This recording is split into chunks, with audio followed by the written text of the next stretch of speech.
Hola, bon, je tiens à signaler que je vais devenir aveugle sur cette vidéo. Et je tiens à signaler que comme je vais parler de sexualité, YouTube, malgré que je vais pas dire de trucs très salaces, va démonétiser forcément cette vidéo. Si tu veux bien me repayer une rétine, n'hésite pas à aller regarder des petites pubs sur le Tipeee, ça me ferait vraiment plaisir. Voilà, même si c'est que quelques centimes, pour s'acheter des yeux, c'est pas mal. Bon, sinon, parlons du vif du sujet, le sexe. Alors, le sexe. Le sexe et les Français, parce qu'on va surtout, voilà, bien détailler la chose. Le sexe et les Français et les Françaises femmes et côté hommes, tu vois, parce que là encore, c'est encore une autre chose. Dans les deux cas, on est tous pudiques.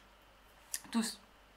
Genre, enfin, tous. Il y a des exceptions, bien sûr, je fais partie des exceptions filles, mais les exceptions, c'est pas drôle. Enfin, c'est drôle, parce que quand on les rencontre, on s'amuse bien avec eux, mais sinon, en réalité, parler de sexe en France, c'est vachement pudique. En fait, faire des blagues, raconter plein de trucs qui ne t'arrivent pas, c'est facile. Raconter ce que tu ne fais pas, c'est facile. Raconter des blagues, des trucs, c'est facile. Ça, tout le monde sait le faire, tout le monde en rigole, ça fait rire tout le monde, c'est mignon. Voilà. Tant que ça te concerne pas, en fait, ça devient mignon. Du moment où ça te concerne, le français devient vachement pudique, et là, d'un coup, il se braque, il dit plus rien. Limite, il va presque essayer de changer de sujet. Bon, je parle surtout des hommes là parce que voilà, les femmes, on va pas se mentir, mais pour parler de sexe avec une femme, c'est faut faut avoir de la volonté, hein, parce que oui, non, c'est pas comme vous imaginez, les femmes ne parlent pas beaucoup de sexe. Enfin, pour avoir essayé plusieurs fois avec des filles, il y a très peu de filles qui sont vraiment ouvertes et on parle pas non plus, on va pas trop loin dans le sujet, c'est-à-dire que on ne parle pas de position, on parle pas de taille de bite. enfin, enfin, ça dépend qui, mais là encore, c'est les exceptions. En fait, à part, on va peut-être aller jusqu'à l'orgasme, mais c'est tout. On n'ira pas plus loin avec des filles. Faire des blagues, même des blagues, hein, tu vois, c'est limite des fois. Quand tu sors d'une insatinité à une femme, surtout venant d'une fille comme moi, quand je sors une grosse blague bien dégueulasse à une femme, en général, elle rigole, mais en mode... elle se force presque à rire parce qu'elle est choquée, parce que je viens de dire et parce que c'est pas logique que ça sorte de la bouche d'une fille, de sortir de genre de conneries et que c'est... Voilà, c'est choquant, apparemment. Je trouve ça dommage parce que en fait, voilà, on y gagnerait quand même plus à parler de sexe ouvertement et à arrêter de faire croire qu'on fait des millions de choses alors que bon, on va pas se mentir, tout le monde fait pratiquement les mêmes positions. On a tous notre petite routine sexuelle, surtout quand on est en couple. Parce que bon, quand on n'est pas en couple, c'est encore autre chose, on change de partenaire, donc ça change tout. Mais quand t'es en couple, voilà, tu fais quand même souvent les mêmes positions, tu varies pas beaucoup, et quand tu varies, t'as presque envie d'en parler pendant 6 mois parce que voilà, c'était presque nouveau. Donc ouais, et les hommes c'est pareil. Le nombre d'hommes qui font des blagues, qui vont, tu vois, ils vont pousser le truc sur le sexe, ils vont raconter plein de conneries et tout. Mais si ça les concerne, c'est pas possible.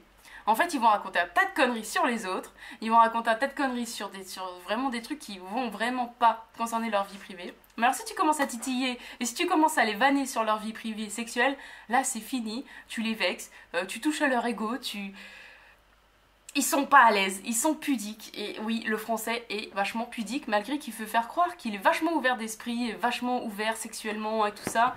Bon, tout ça c'est qu'une facette, on va pas se mentir, hein. Voilà, clairement le français. On est vachement fermé en fait. À part faire des blagues, et encore, ça dépend avec qui, bah, on va pas plus loin. On va pas plus loin. Et c'est dommage parce que vraiment, parler de sexe ouvertement, je pense que ça aiderait pas mal de monde à y voir clair dans certaines choses. C'est pareil, parler de masturbation à une femme. C'est pas faute d'avoir essayé, hein, de lancer des conneries sur des sextoys et tout. Il n'y en a pas beaucoup qui assument, hein. Il n'y en a pas beaucoup qui assument de faire des choses.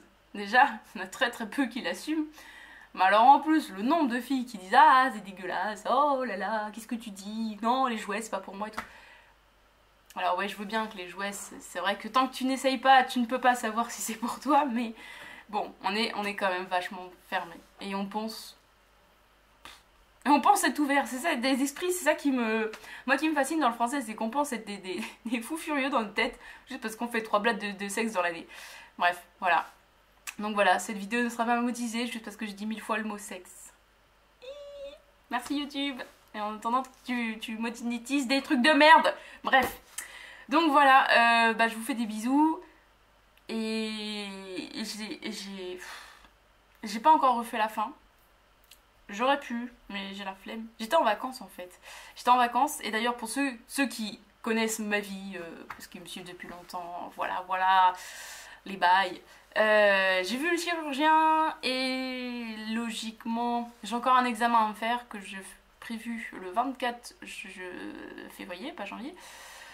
Je revois le chirurgien le 26 pour, suite à cet examen, savoir quel type d'opération on part, mais dans tous les cas, on part sur une opération pour enlever un kyste. Et après, on voit si les nerfs sont touchés ou pas au niveau de mon poignet. Voilà. Et le canal carpien aussi. Enfin bref, voilà. Donc on essaie de voir si on doit ouvrir une fois pour plusieurs choses ou une fois juste pour le kyste. En gros. Mais logiquement, après, ça devrait aller mieux. Je pourrais enfin faire ce que je veux. Et arrêter de chialer pour rien quand je force. Enfin bref, voilà. Sinon, tchou. Ah, je vais dire l'année prochaine, mais non. J'espère pas. Ça fait un peu loin. Allez, des bisous.